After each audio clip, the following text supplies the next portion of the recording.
നമ്മുടെ ഈ ഭൂമിയിൽ എത്ര രാജ്യങ്ങളുണ്ടെന്ന് നിങ്ങൾക്കറിയാമോ? ഇല്ലെങ്കിൽ കേട്ടോളൂ. ഈ ഭൂമിയിൽ ഐക്യരാഷ്ട്രസഭ അംഗീകരിച്ച 195 രാജ്യങ്ങളാണുള്ളത്.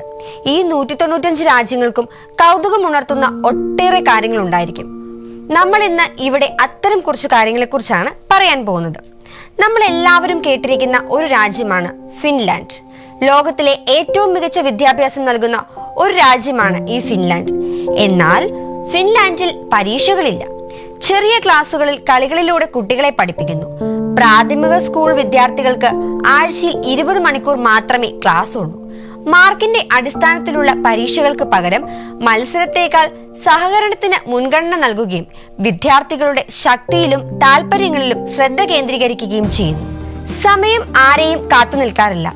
സമയം കൃത്യമായി ഉപയോഗിച്ചില്ലെങ്കിൽ അത് നഷ്ടപ്പെട്ടു പോകുമെന്ന് എല്ലാവർക്കും അറിയാം. എന്നാൽ ഈ സമയം നിക്ഷേപിക്കാൻ കഴിയുന്ന ഒരു രാജ്യമുണ്ട്. സ്വിറ്റ്സർലാൻഡിലാണ് സമയം ഡെപ്പോസിറ്റ് ചെയ്യാൻ സാധിക്കുന്ന ബാങ്ക് ഉള്ളത്. വാർദ്ധക്യ സഹായ പദ്ധതിയായിട്ടാണ് ഈ ടൈം ഡെപ്പോസിറ്റ് ബാങ്ക് ആരംഭിച്ചത്. സഹായം ആവശ്യമായ പ്രായമായവരെ പരിപാലിക്കാൻ സന്നദ്ധ പ്രവർത്തകർക്ക് സ്വമേധയാ കടന്നുവരാം.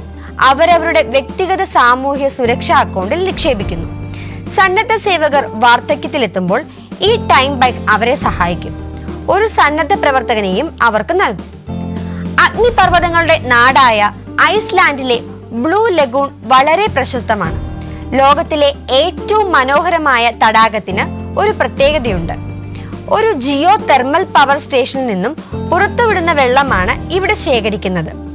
ടർബൈനിലൂടെ കടന്നുപോയ ശേഷം ഊർജ ഉൽപാദനത്തിന് പുനരുപയോഗിക്കാൻ സാധിക്കാത്തതിനാൽ ജലം കുളത്തിലേക്ക് തുറന്നുവിടുകയാണ് ചെയ്യുന്നത്. നിരവധി ധാതു സമ്പുഷ്ടമായ ഈ വെള്ളം പല ത്വക്ക് രോഗങ്ങൾ മാറ്റുന്നതിനും സഹായിക്കുന്നു. നിരവധി സന്ദർശകരാണ് ദിനം പ്രതി ഇവിടെ എത്തുന്നത്. ഇനി നമ്മുടെ ജപ്പാൻ. നിങ്ങൾ എല്ലാവരും ഡിസ്നിലാൻഡ് എന്ന് കേട്ടിട്ടുണ്ടാകും. എന്നാൽ ഫേക്ക് ഡിസ്നിലാൻഡ് എന്ന് കേട്ടിട്ടുണ്ടോ?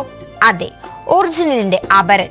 ജപ്പാനിലെ ബിസിനസ്സുകാരനായ ഉൻസിയോ മാർച്ചോ ആണ് ഈ ഫേക്ക് ഡിസ്നിലാൻഡ് നിർമ്മിച്ചത്.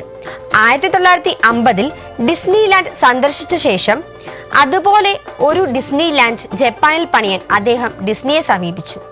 എന്നാൽ ആ ആവശ്യം അവർ നിഷേധിച്ചതോടെ ഫേക്ക് ഡിസ്നിലാൻഡ് ജപ്പാനിലെ നാറയിൽ നിർമ്മിച്ചു. അതിന് ഡ്രീം ലാൻഡ് എന്ന് പേരിട്ടു. 1961 മുതൽ 40 വർഷത്തോളം ഈ അമ്യൂസ്മെന്റ് പാർക്ക് പ്രവർത്തിച്ചിരുന്നു. സന്ദർശകർ കുറഞ്ഞതോടെ 2006 ഈ പാർക്ക് അടച്ചു. അതിനുശേഷം 2017 ഈ പാർക്ക് പൊളിച്ചു മാറ്റിയത്. ഇതുപോലെ ഒട്ടനവധി പ്രത്യേകതകൾ ഓരോ രാജ്യത്തിനുമുണ്ട്. ഇത് അവയിൽ ചിലതു മാത്രം. ഇതുപോലെ കൗതുകമുണർത്തുന്ന വിശേഷങ്ങളുമായി നമുക്ക് വീണ്ടും കാണാം. നന്ദി. എൻട്രൻസ് സംബന്ധമായ വാർത്തകളും അപ്ഡേഷനുകളും ഏറ്റവും വേഗം ആധികാരികമായി അറിയാൻ ബ്രില്യൻ സ്റ്റഡി സെന്റർ പാല യൂട്യൂബ് ചാനൽ സബ്സ്ക്രൈബ് ചെയ്യുക. ബെല്ലൈക്കൺ അമർത്തുക. ഈ വീഡിയോ മറ്റു സുഹൃത്തുക്കളിലേക്ക് മാക്സിമം ഷെയർ ചെയ്യുക.